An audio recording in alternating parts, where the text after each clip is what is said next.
John's creativity and excitement and passion about pretty much all things ecology, especially soils, and how that might impact plant growth and plant communities. And I was especially excited when then he told me that he was interested in pursuing prairie ecology research for his thesis. So I jumped on the opportunity to, for the first time, become a reader. I've been on several committees and help students, but never before as a reader, so I really appreciate your patience and willingness to be the guinea pig here. So John's background in natural resource management and wildlife biology really helped, I think, to set the stage for him to have some good big picture thinking, setting the stage for good questions and knowledge about experimental design and monitoring methods and restoration strategies that could be used on the prairies. He worked with the Texas Conservation Corps doing habitat restoration, wildlife and database management with Washington Department of Transportation, salmon monitoring with Department of Fish and Wildlife, and I think some of the laboratory work, at least in part, that he's done for his thesis has helped him get his current position as a microbiologist with Washington Department of Agriculture. So I think he's also trying to work for every state agency before he graduates.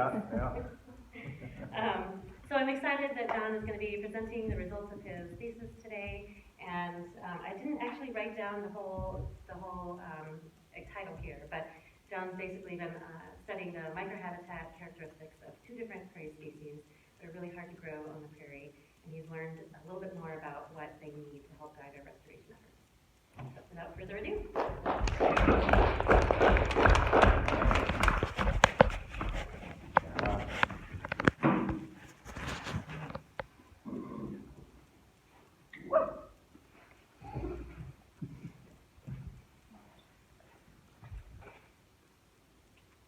Welcome to my thesis presentation, everybody. So today I'm going to be talking about characterizing the habitat requirements of several rare and hard to establish puget trough prairie forests. So I think first to get started off, we can just orient you a little bit to the Pacific Northwestern prairies. These prairies are scattered throughout the Willamette Valley Puget Trough, Georgia Basin ecoregion. Now, when you're talking about prairies, you're really talking about soils. Where we are here in the South Sound is also the location of the southern terminus of the Vashon ice sheet. Now, when temperatures started getting warmer and that ice sheet receded north, it dumped all of its glacially captured sediments across the landscape. The way that those glacial sediments dispersed across the landscape created the foundation for the prairies that we have now, and also resulted in some relatively high topographic diversity, especially compared to other prairies and grasslands. Talking a little bit about what really drives the conservation efforts for these prairies, I think we can think about that from an anthropogenic perspective, where we're living in an area where there is really, really strong population growth. These prairies are already fragmented, they're relatively fragile, and that increasing population growth is going to put a lot of stress on these prairies and necessitates some strong conservation actions. In addition to that, these prairies are also home to many threatened and federally endangered species. Illustrated here is just kind of the holy trinity of prairie endangered species. We have the Mazama pocket gopher, the streak-horned lark, and what my prairie is mostly concerned with is the Taylor's checker spot butterfly. Although it's not the only butterfly, it is the most well-known. So we have a conservation need. We need to increase high-quality, diverse prairie habitat. We want to identify native species that help to accomplish this goal. However, we have some problems. Seeds, when seeded en masse across the landscape, often result in very low germination, often less than 1%. And there's a very high cost to produce native seed stocks.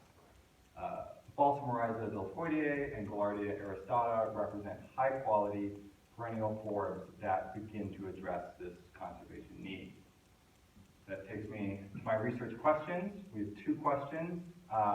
One, very simple. Does germination of balsam root or Gaillardia demonstrate any preferences for topographic microsites? we have, I should have pointed that out, we have that is balsam root and that's gaillardia. And then question 2, if either of these species shows a proclivity for certain microsites, what's driving that mechanism? So why do we even want to consider microsites? Well, for one, they're very easily identifiable out in the field. Intuitively, we can see different growth patterns on different microsites, especially on the mounds. And lastly, past research suggests that microsites actually can predict restoration outcomes. There's a wonderful 2016 study where they found that mound tops yielded much higher survival of Castellea levisecta outplantings. Picture there. So these are my 3 study sites. Furthest to the west, we have Glacial Heritage, that's a county property. In the middle here, we have Johnson Prairie, that's located on Joint Base Lewis McChord, and also on JBLM is Training Area 15, the furthest to the east. So getting into my methods for question 1, all the sites that we selected had been burned the year previously to keep kind of a consistent fire treatment. Glacial Heritage plots were mowed, the seeds were hand scattered, and then the plots were raked to maximize seed to ground contact. Plots of JBLM were a little bit different. We only seeded balsam root out of JBLM, and each plot was scratched in 5 equidistant spots, and then in each scratch, 2 seeds were dropped into place. And germination was collected 4 times throughout the season. So here are some of the results for that first question. We have Glacial Heritage, Johnson Prairie, and Training Area 15 along the top, and these are all average germination for balsam root. Glacial Heritage, we looked at 2 microsites, primarily mounds and intermounded sites, and we see a clear trend throughout the sampling season of the purple bars being the mounds, showing having a higher average germination, and that difference is significant for the month of May. And just a nice clear germination curve with germination peaking in late April. For Johnson Prairie and Training Area 15, we actually started out with 4 different microsites. However, the differences between 2 of them were so subtle and they made the data a lot harder to digest that we put those 4 microsites into 2 bins. So the mounds and the uplands we're just calling highland here, and the slopes and the swale we're calling lowlands. And we see a very similar trend, just like Glacial Heritage at Johnson Prairie, peak germination in late April, and in every month a higher average germination of balsam root, with that difference being statistically significant in late April. TA15, we see a little bit of a wonky germination curve, but the pattern is still there. Higher germination of balsam root in the highland sites. Going back to Glacial Heritage to look at gaillardia, we actually see the inverse of balsam root. Gaillardia showed a preference for the intermounded microsites, with that difference in average percent germination being statistically significant in late April. So we have a little bit of an idea of what microsites these forbs have a preference for, and now we want to get into why is that in question 2. We, for this question, kind of took a above ground and a below ground and a abiotic and biotic approach. For the below ground, we looked at fine earth bulk density, which is just the amount of fine sediments per given volume of excavated soil. Higher bulk densities usually mean more compacted soils, and lower bulk densities usually indicate higher organic matter content. And then we also looked at soil moisture. For the above ground parameters that we examined, we looked at just plant communities. Hopefully you can see, but in the background of the slide is this gridded raised quadrat. So I set that over the sites, dropped a pin on each intersection, and recorded every hit. And that's how we got various functional covers, plant density, and then we counted all the species within each plot to record species richness. So this is, again, we're characterizing the microsites. For this slide, I thought it would be interesting to show all 4 of the JPLM microsites, because we do see mounds in particular all have a significantly lower bulk density than every other microsite. They're very unique in that respect. Moisture is a completely different story. Moisture was actually remarkably consistent across the microsites.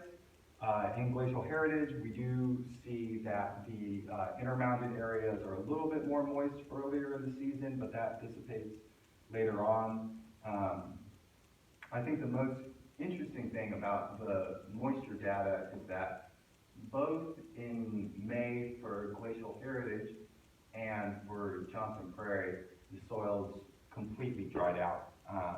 And that was just after a couple of weeks of hot and dry weather. I think that's a really good testament to how excessively drained and harsh these soils can be. But not really any differences between different microsites. So a lot going on this slide. These are all box plots from the different functional covers, but the main takeaway is that there really wasn't many differences between cover of native versus non-native or exotic versus forb, or really even that much in species richness. The main interesting thing, and this will come up in later analyses, was that just the above ground plant density was a lot different, especially for glacial heritage. The mounds showing much more dense plant growth. Johnson Prairie, we saw the highland sites having higher plant growth, but not necessarily statistically significant, and then that effect dissipates for training area 15. So characterizing the microsites, we actually want to run some analyses to understand which of these parameters that we measured are actually really driving germination. And to do that, we built a negative binomial regression model and plotted the coefficients here. So the way to read this is the coefficients are plotted here on the left. Here we're looking at the plant community impacts, and those are all just modeled against the raw count data.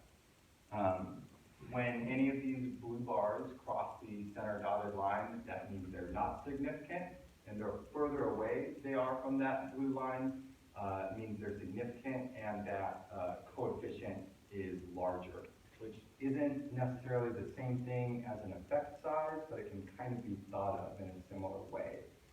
So for glacial heritage and balsam root, you see that plant density, it looks like it's on the line, but it's actually slightly in the positive range, has a significantly positive effect, but that effect is very, very small. What the model is saying is actually really driving germination is just straight cover of both forbs and grasses, not one or the other, just generic cover.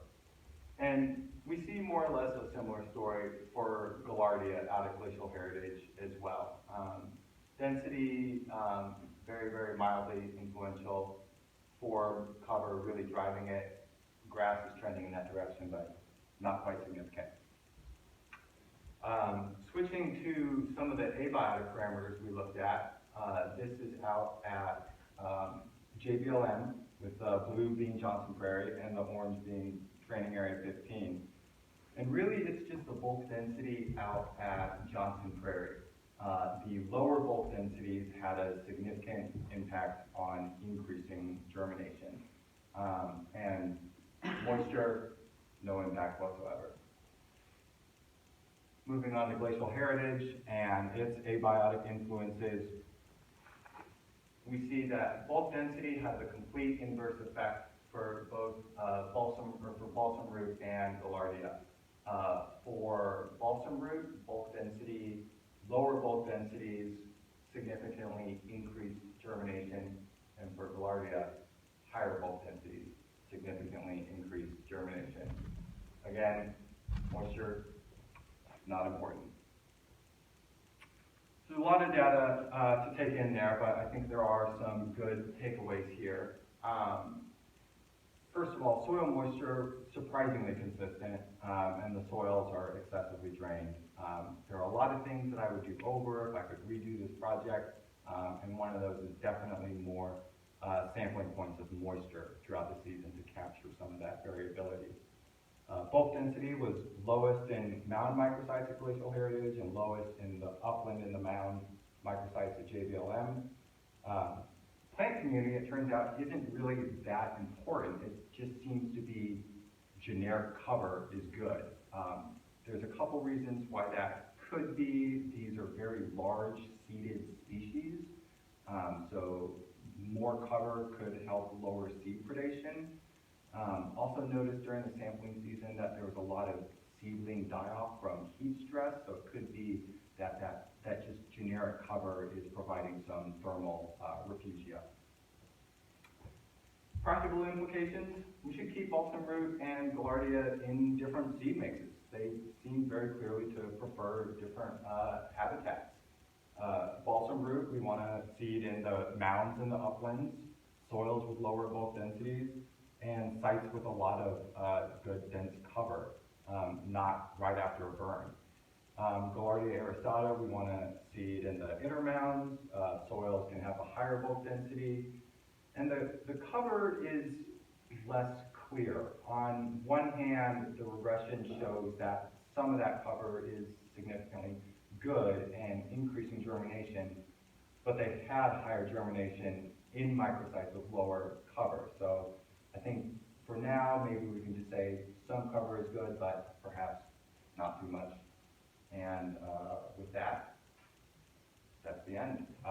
Massive thanks to Sarah and everyone at CNLN. Couldn't have done this project without you guys. Friends, family. Max was a huge help bouncing ideas off. Alexandria, a lovely wife, kept me alive and sane, fed. And everyone at the Science Support Center and the MES program and out at JVLM. And that's it.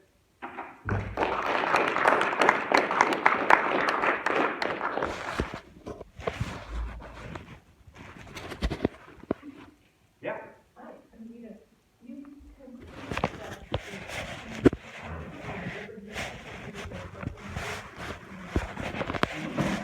what if we put them in the statement and maybe there's higher ground and lower ground and some side here and some side there. We've got the bases covered.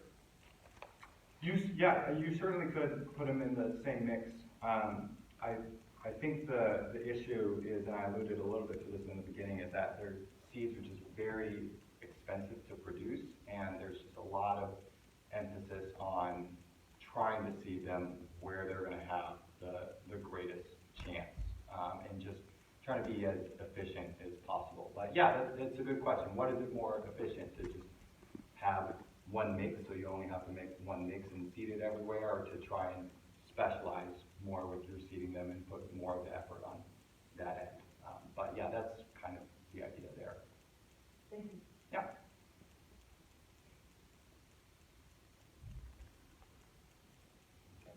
Yeah, Kevin. Could you talk a little bit about, I know that what you presented is two parts of what you originally planned as your thesis. Mm-hmm. And could you just talk about the third part a little bit?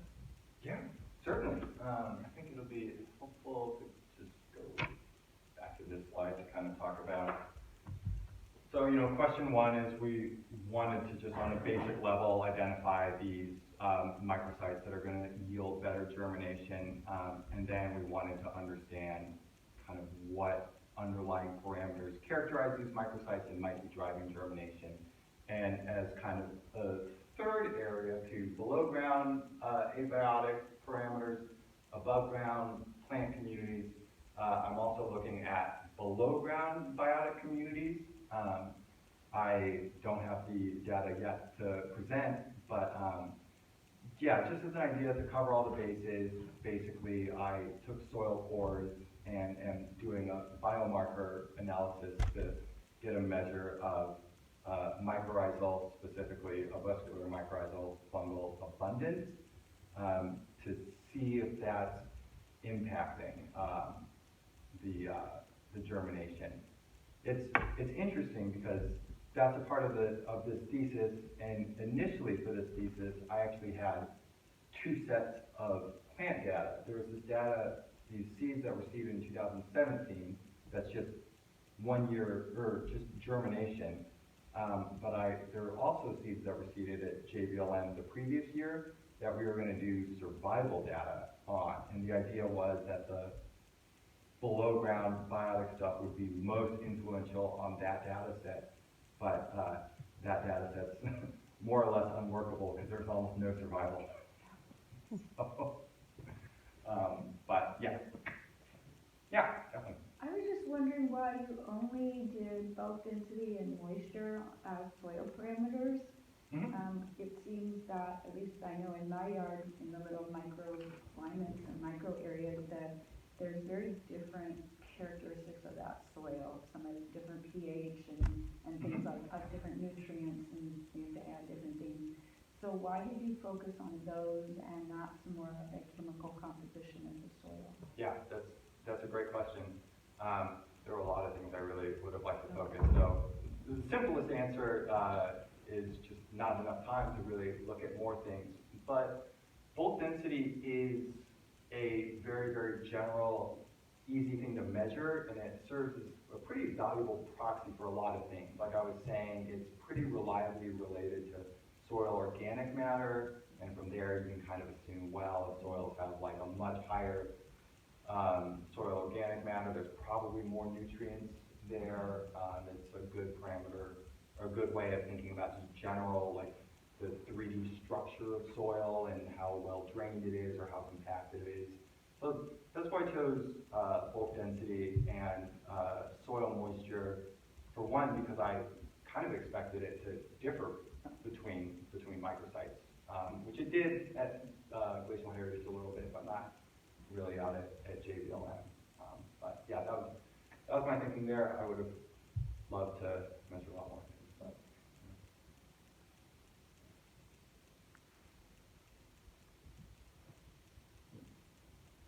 One more. This isn't even really a question, but just for your last slide, just because I didn't catch it when you first put it up. But do you want to tell people what that is in case they don't know? What do people think it is? Anyone have a good guess? Yeah, quite the opposite, actually. It's just a LiDAR of, I think it's mounds. Cool. But it looks like a basketball. So is it true they were built by gophers? I think it was E.T. actually. Thank you very much. Cool.